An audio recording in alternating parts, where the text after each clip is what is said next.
everybody. It's Thursday. I hope you're hanging in there. You got one more day before the end of the work week, so let's find out some more about trusting God. So there was a time in history in which God's people had an opportunity to realize one of the greatest victories that had ever been won by anyone against unsurmountable odds. And in fact, they did realize great victories. But the sad end of the story is that they did not fully experience in their lifetime what God intended to do for them. And I'm talking about, of course, the children of Israel as they were held captive in Egypt. And the great victory that God gave them by getting them out from underneath their bondage and to take them to a place that God had promised to them, to their forefathers. And there's some real good lessons, I think, here about answering the question, we don't trust God when, and then we're going to fill in the blank, okay? So I'm gonna read a few of these verses for you out of Exodus, the 6th chapter. Okay, Exodus chapter 6. And I'm gonna read verses 6 through 8. I think good homework for you is to read the whole 6th chapter to kind of get, this encapsulates everything that I'm going to be talking about today. Okay, Exodus chapter 6 and verse 6. Wherefore say unto the children of Israel, I am the Lord. This is the Lord speaking to Moses, okay? So he says, tell them, I am the Lord, and I will bring you out from under the burdens of the Egyptians. And I will rid you out of their bondage, and I will redeem you with a stretched out arm and with great judgments. And I will take you to me for a people, and I will be to you a God, and you shall know that I am the Lord your God, which brought you up from under the burdens of the Egyptians. And I will bring you into the land concerning which I did swear to give it to Abraham, to Isaac, and to Jacob. And I will give it to you for a heritage. I am the Lord. I am the Lord. Look at what verse 9 says. And Moses spake so unto the children of Israel, but they hearkened not unto Moses. Why, you might ask? For anguish of spirit and for cruel bondage. They were under such a load in Egypt. They were so downtrodden. They were so centered on their, you could say egocentric. In other words, they were completely centered on what was happening to them, that they could not even hear the words of victory. They couldn't even hear the words of promise. They dismissed them out of hand. I have pictured in my mind right now somebody who is, and I've experienced this, somebody who is in a state of complete unconsolable. They're in an unconsolable, situation. They've lost a loved one. Something terrible has happened to them in some other way. And it does not matter what you say at that moment. They're not going to hear it. They're not going to receive it. They almost turn away from you and said, no, not now. They're not ready. And that's the kind of feeling that I get here when Moses, and again, this is before they left Egypt. So what's the first point here?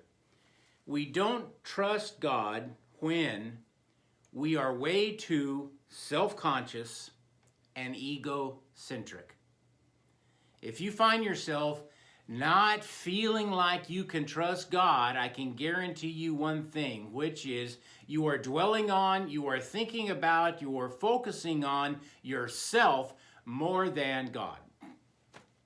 And so you're naturally, when you do that, and it's kind of weird because, what's our fallback position when we don't trust God? We want to trust ourselves. But what do we quickly find out? You are not trustworthy either. because you don't have the power and the authority to direct and control everything in your life. We very, very quickly find that out in our lives. So who else do we go to? And we just fall into this despair, this pit of despair, because we think that there's no answer. And it's because we don't lift up our eyes, so to speak, and bring them to the presence of God, believe in his existence, believe that he said what he says he will do, and that begins to elevate us and lift us up out of this pit of despair that we may be in. And so we don't trust God when we're too self-conscious and too egocentric. Okay? Now, even Moses himself struggled. And when God, from the very beginning, when he saw God in the burning bush, and God began to tell him what he wanted Moses to do, Moses just kind of came right back on himself. Who am I? I can't do this stuff. I can't talk good. They won't listen to me. How do I have the authority to do all this? He was bringing it all back again, like our first point. Concerned with what he himself could not do instead of what God said he would do for him. Well, this continued, and because it was a big thing in Moses' life. Apparently, he had a pretty severe speech impediment of some sort, and so this was a big thing in Moses' life. Well, in this whole process, when God was telling Moses what to do, I get the sense that Moses was more afraid of Pharaoh than he was afraid of not following God's plan. More afraid of Pharaoh than not following God's plan. Listen to what God tells Moses in the 11th verse. This is still in the Exodus chapter 6. Go in, speak unto Pharaoh, king of Egypt, that he let the children of Israel go out of his land. Excuse me. Verse 12. And Moses spake before the Lord, saying, Behold, the children of Israel have not hearkened unto me. How then shall Pharaoh hear me, who am of uncircumcised lips? And the Lord spake unto Moses and unto Aaron, and gave them a charge unto the children of Israel, unto the Pharaoh king of Egypt, to bring the children of Israel out of the land of Egypt. So Moses was still struggling with this. He knew what he was going up against. He knew very well the Egyptian political power structure. So he knew very well he was taking his life in his own hands. And as he was looking at this idea of going and demanding of Pharaoh that he let the Israelites go, he was more afraid of that interaction with Pharaoh than he was afraid of not following through with God's plan. I think this is something that we all need to think about right now. We're afraid. We talked about this before. Don't be too afraid of the virus. I've tried to share facts this past Sunday with you that, yes, it is a very real virus, and yes, it does and has killed people, and you probably know somebody. But the statistical, truth about it is that you have about a 1.7% chance, if you catch it, of dying from it. But we wrap all of our fears around that one single thought. And perhaps we've forgotten to fear the Lord, to respect his word and promise.